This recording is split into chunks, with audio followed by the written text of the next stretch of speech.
Got quite a few questions here, guys. So I'm going to ask us to try and keep our answers reasonably concise. Obviously, people can take this offline with you if you want to, and I'll fire a question. We'll go around if you want to answer it. Ideally, we get an answer from most or all of you on each of the questions. And I'm going to start with a question from somebody in the audience, from Alexandros, who said, question for Neil primarily. So Neil, if you can start. A lot of startups want to build a comp structure that works for all of revenue and aligns all functions: marketing, demand gen, sales dev, sales, customer success, etc. What actionable advice do you have on building that? Do you have any resources to look at for comp building in SaaS?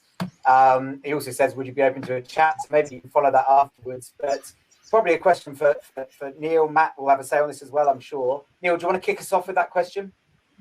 Yeah, sure. And I was happy to do a call if you want to have me on LinkedIn, and we can find some time. I think I agree with it. And again, we've tried lots of different models at Peakon. It's pretty matured as we've got bigger and become more global, because you start to have global teams and then regional focused teams, and you want to make sure that if your region performs, you're rewarding the teams that are working in region. But what we started with kind of globally was we created basically our metrics that matter. And this ended up, it's got a nickname in Peakon called like the fantasy funnel now. But the idea is we know that we need X5 coverage at a certain level, X3 coverage at the next level for the rolling, for us to hit the following quarter. Then we have a goal around we have to beat our competition more than what we lose to them. If you want to be the number one in the market, that's important to have a 50% plus win rate. And then we have our target on our net closed additional ARR. So what we do is we align the company kind of bonus around those measurements. And then obviously, as we've got more global, they kind of get broken down a little bit into the regions. So my advice would be look at what are those kind of core measures that you as a leader or the rest of the executive team look at, and then figure out a way that you can fairly remunerate people around those. So I'm very happy to provide some more examples of things that we did wrong as well on it on the second call. But that'd be my advice: is look at the metrics that really matter and align everyone behind them. Brilliant, Matt. I might hand to you. Any thoughts on that one? Yeah, no, I think Neil's mentioned it, but I think the key thing is make sure it is measurable. Because if you're trying to give people objectives that they don't understand or that they don't have visibility of and they can't control, you'll lose them anyway. It doesn't matter how good the plan is or what technology or anything. You'll lose them if they don't understand it. And it's simple enough to understand. Brilliant. Andy, any thoughts? No, it's a classic thing where I agree with the guys before me. I think always keeping the outcome in mind is really important for these things, and as the guys say, measuring is metrics. So yeah. Penny, anything to add? I think you might be on mute, Penny, or the sound's not working. So I'm gonna move on. You think I'd learned by now about mute? There you go. You're on. I know you've had enough practice, haven't you? How did I make that mistake? No, I just said I agree. As long as it's measurable and visible, I think, and in line with the company goals and objectives, then measuring. Great stuff. Thank you. So next question. This is from a guy called Owen Williams, who ironically I connected with last week and found out we grew up in the same town in Kent. So good to see him joining us on the event.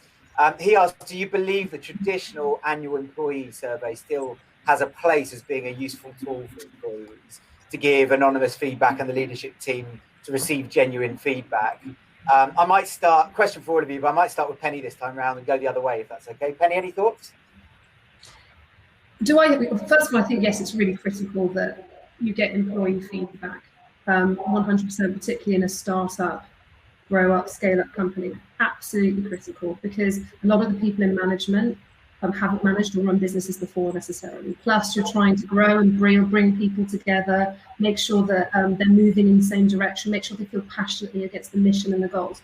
So yes, there's different ways of doing it that we experimented with before in different forms than just the one he's talking about. But yes, I do think it's very important. Andy, has it still got a place in your mind? I work for an organization that does like quarterly reviews, so I might be a bit biased, and one's just come around and it feels like I only just finished doing the last one. So look, I think yes is the short answer. The longer answer is I actually would love to see more of a culture of feedback in organizations where we don't leave it to be like bottled up to this one sort of almost faceless form that we fill out annually or quarterly or whatever it is. And I think that there's a lot to be gained from that. There's a great book that's well worth reading called The No Rules Rules, which is about Netflix's culture on this. I can't necessarily recommend Netflix's culture for everyone, but there's a lot of like good takeaways in there that I'd highly recommend. Yeah, brilliant. Matt, Neil, do either of you feel differently, or would you like to add anything? I don't conscious that if everyone answers every question, we might go on for a while, but if there's value. No, I think I'd just simply say it's the frequency. We're doing more frequent interactions just because of what's going on in the world at the moment. Because I think the other thing is you have to take into account with what's going on, employee engagement is also about things like mental health, and with the challenges we face across the globe at the moment and being stuck at home and Zoom fatigue, you have to make sure that you're interacting with your colleagues and your friends more frequently to give them that visibility. So leverage that as part of it. Yeah. I mean, obviously, this is what we do day in, day out. So, I mean, I personally think the annual survey is bonkers, and the reason for that, and I'm opinionated on it, is if those that have travelled or live, like if you go to New York in January and it's freezing cold, and then you made the assumption that's what it's like all year round in New York, you would be very, very hot in your coat in the summer in New York. And it's the same thing when you're looking at employee engagement. Like if you hadn't been measuring on a frequent basis and you ran a survey in January this time last year, and then you took a snapshot now, and you think of everything we've had to go through in 12 months, all the change around well-being, we've had the Black Lives Matter movement, all these things have influenced how employees are feeling. And if you're not measuring that, you're missing out on opportunities to reduce attrition. Like our data shows us if they're, something like, no one here wants to lose top performers, right? And that's like a key message. So if you can manage attrition through getting frequent feedback, most people actually start looking at a new job or get unhappy around 9 months in advance. And it's all go. So I don't know if you guys can still hear me. My laptop's going crazy. Yeah, we're good. Cool. 9 months in advance. And what you see in our data is, first of all, it's about accomplishment. And then it's around the recognition, because if you're doing something, you're not being recognized for it. And then your workload scores start to drop. And then finally, it's reward. And that's what, if you think about your exit interview, someone goes, I just got offered a better opportunity for 10% more money. And by then, the horse has bolted. But imagine if up front you knew when someone's accomplishment scores started dropping, and you could then intervene. So for me, it's critical that we move away from an annual survey and focus more around real-time feedback, because you'll start to address challenges in your team in the same way you look at your pipeline on a regular basis to manage that. Do you know, all of this fits in with that theme of employers being more connected with their people at a human level, rather than it being seen as that transactional employer-employee mentality. That's really interesting to hear. Some great points there. I'm keen to ask you a question about yourselves a little bit, which is individually, if we just go around, what are your priority focus points for your own development as a sales leader in 2021? So what are the things that you are really focused on in your development? I'll let somebody nominate themselves to go first, so the others can think about it. Anybody got some thoughts on that, what they're focused on this year? I can go. I've got mine are kind of there's personal developments in terms of my leadership style. So trying to do more around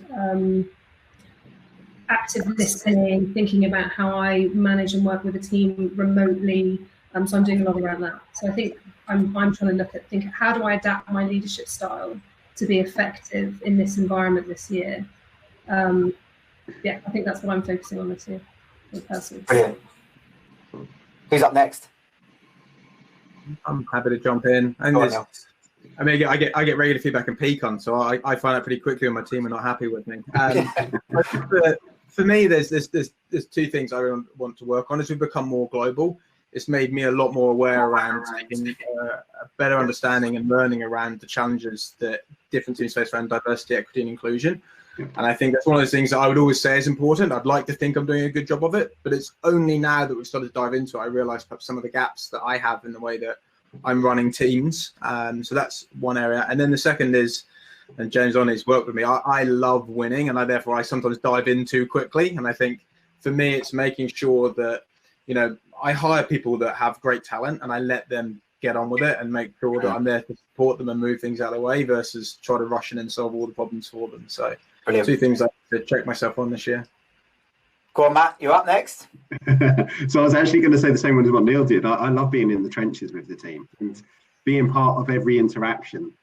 As we scale, because coming out of IBM and starting up as an independent business, you don't have that opportunity. So I think for me, it's making sure that I do provide the teams the opportunity to grow as we expect them to, because you're right, we have great people. I think the other thing that's really been an eye-opener to me is because we've been growing and because we've been onboarding people. Onboarding over in a virtual way is tough, and getting better at making sure that people have visibility into expectations, making sure we're able to support them in the way in which they need is something that I'm working on as well, because I think it's going to become something that's the new norm. Yeah, agreed. Thank you. Andy? Well, other than timekeeping, I suppose. Learning what 7 minutes looks like, yeah. Yeah, there's a couple of things. Quick one. I think I need to get better at taking feedback. That's something I need to work on. So that's something I'm actively working on. Another one is, and this is something I think that everyone can take away, is to just trust my gut more. There's been so many times, particularly last year, there was times where I would be the guy in the room saying, guys, we're not going to win this deal for this reason. And it's like it's the worst I told you so in the world, right? When you lose a deal. So just imploring everyone to trust their gut more, and just, if you feel it, just go with it. Yeah, fair enough. I've got 2 more questions. I'm going to ask them. I'm going to ask one now and ask you, if you've got pen and paper, write the answer down on it. I'm going to get you to show them, because I want to see the difference between the answers on this.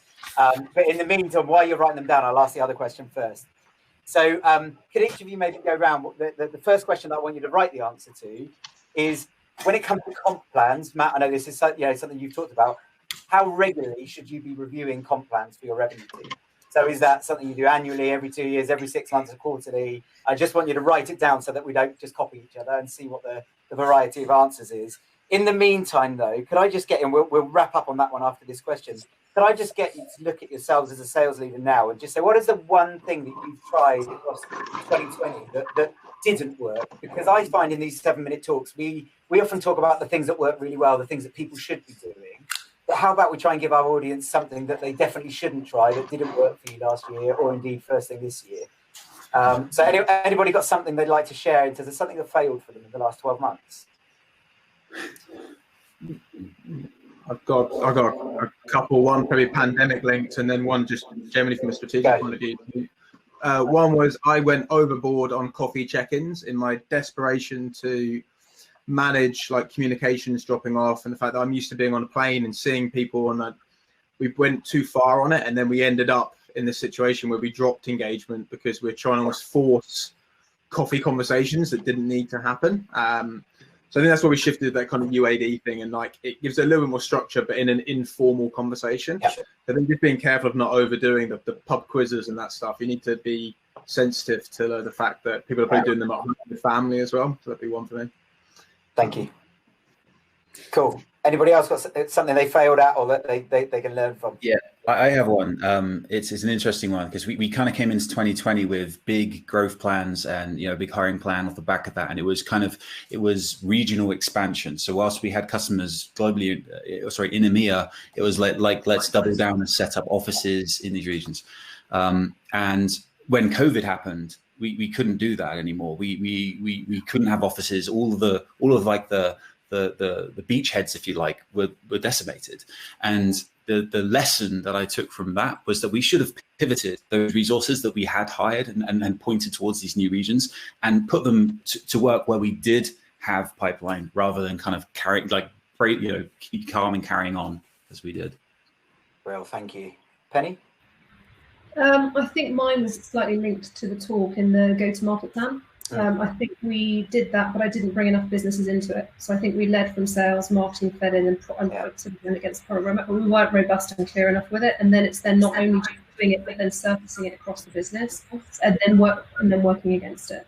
So I think that means, and that feeds into resourcing, hiring, and everything if you're doing it properly. So probably needs to be more robust, and we've got better at that now. Fantastic. And Matt, before we do the grand reveal of our answers to the other question, you got anything to add? Yeah, I think so it's funny. My boss came up with this term, own yourself, because because of the fact we can't travel any longer, and because we are effectively stuck at home, you find yourself glued to the laptop so frequently that your day's suddenly gone from being a 16-hour day to a 20-hour day, and you don't make use of the time correctly. And I think that's the key thing, owning the time to make sure that I get the most out of it, rather than just thinking that it's going to be a better outcome through more time. Fantastic. Guys, great answer. I feel like I could ask you 100 questions and we keep adding value, but we have to wrap up just now. There are some other questions on the chat. If you get the time to answer them, or reach out to people on LinkedIn, that's really value. Before I invite James back on to finish up, show us your answers, guys. How regularly should we be reviewing that comp plan? You might hold it nice and close. Let's see if we've got consistency. Annual from Andy, I can see that. Is that 6 months from Matt? Yeah. Annual moving to half yearly from Penny, quarterly from Neil. There you go. So what we've established is it should be annually at the very least. Maybe as tight. I have to ask you why, guys, but if you feel you want to ask guys why, then get on the chat or link with them on LinkedIn. I'm sure they can help. I am going to drop out because no doubt James wants to go in, and one of the secrets of hopping is that you can only have 5 people at a time. So I will drop out. James will come back in and wrap up, and I'll see people on the networking. Guys, thank you ever so much for your input today. Really, really valuable. Really enjoyed listening to each and every one of you. Thank you.